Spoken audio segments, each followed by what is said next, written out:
یو ځل په ځنګل کې اوسې منډې وهلې. نبی علیہ الصلوۃ والسلام صحابه کرامو ته فرمایل چې ودرېږئ، دا اوسې ما طرف ته را منډې وهي، لږ انتظار وکړئ. په دې کې اوسې نبی علیہ الصلوۃ والسلام خواته ورسېد او ډېره زیاته خفه او پریشانه وه، غمجنه وه. نبی علیہ الصلوۃ والسلام ته تپوس کوي اوسې ولې پریشان، ولې خفه یې؟ اوسې ورته الله جل جلاله بیان کړله، وایي د الله پیغمبره ښکاري راپسې شوی دی په دې ځنګل کې او قریبه وه چې ځای ښکار کړی وي، ځای نیولی وي، ځکه اوسې مخکې وه او دا ښکاري ورپسې منډې وهلې. وایي د الله پیغمبره قریبه وه چې ځای نیولی او ځای ښکار کړی وي، وایي ته مې ولیدې، ما وې راشه د الله دې پیغمبر ته ځان ورسوه، دی به مې خلاصه کړي. په دې کې ښکاري راورسېدو. پیغمبر علیه السلام ښکاري ته وایي چې ښکاري ولې ته دا اوسې راټینګې؟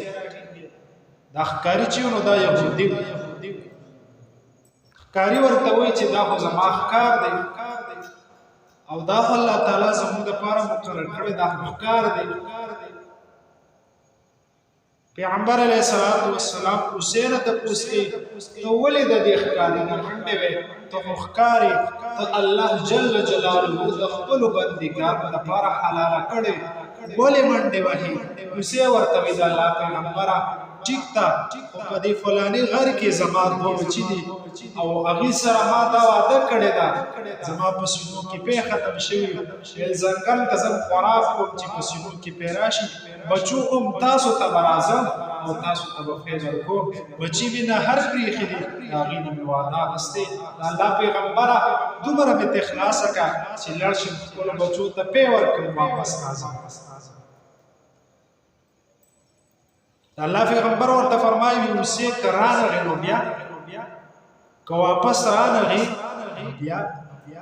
اوسې ورته وایي د الله پیغمبره که چېرې زه واپس رانغم نو د الله تعالی په دربار کې سوال وکړه چې یا الله اوسې ته د سودخور عذاب ورکړي.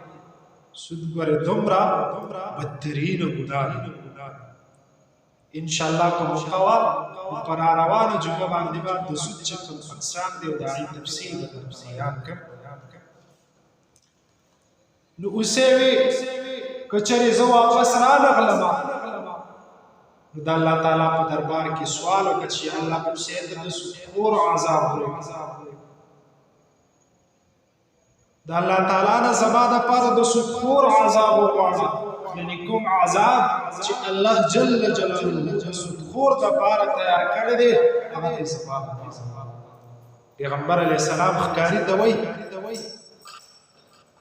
چې د دې اوسې د راتلو ذمه زه اخلم او دا پرېږده چې لاړه شي خپلو بچو ته پی ورکړي، بچي ماړه کړي. دا ښکاري ورته وایي پیغمبر علیه السلام ته چې طلبات چې تاسو وایه پرېږدئ ما پرېښوده. پیغمبر علیه السلام په ذمه کې خپل ځان دې ښکاري ته ورکړو چې تر هغه وخته پورې به زه دلته کښېنم چې تاسو دا اوسې واپس دې راوړئ. اوسې په منډه منډه د غار خواته لاړه، خپلو بچو ته یې ځان ورسېد. بچو ته وایي چې پی زر زر وسکئ. بچي ورته وایي چې مورې نن دې ناوخته ده که ولې ناوخته راغلې؟ اوسې ورته وایي چې ښکاري راپسې شوی په ځنګل کې او بیا مې د الله تعالی پیغمبر ته ځان ورسو چې دې به دې خلاصه کړي. بچو ته ټوله قصه وکړه. نو بچو زر زر پې وسکې د الله تعالی پیغمبر مې انتظار کوي، د الله تعالی پیغمبر مې ذمهوارۍ کې ورکړی دی. بچو پې زر زر وسکې چې د الله تعالی پیغمبر ته ځان ورسو.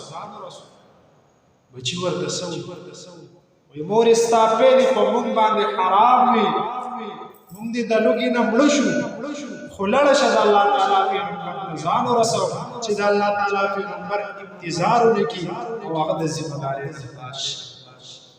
بچی نهر پرېښودل او راغله د نبي علیه السلام خدمت کې حاضر شو خپل سر یې د نبی علیہ السلام کې خو پیغمبر علیہ السلام ته تفوس کې اوسه ولې زر راغی وی د الله پیغمبر بچو ته وی چې پیوس کې الله تعالی پیغمبر به انتظار کوي بچو راته وی چې ستاسو دې په آرامي دې د لوګي مړ شو الله شته د الله تعالی پیغمبر انتظار وکړي هغه سر د ذمہداري نه خلاص دا ښکاری چې دا یو موټیو د چې د پیغمبر علیه السلام د اخلاقو لیدو چې د یو حیوان په بدله کې خپل سر چې دی دا د ذمہداري نو ښکاری د نبی علیه السلام یا ورته پیغمبر علیه السلام فرمایل چې دا کوسه په ما باندې را خرڅ کړه چې دا آزاد کړم خپل بچی پالیو چې په پیوي ښکاری ورته وی دا الله تعالی پیغمبر زما هر څه د ثانه قربان دي د کوسه ما آزاد زمون پیغمبر د الله تعالی خسته اخلاق ورکړي او چې ته مرتبه ورکړي وانک لعلى خلق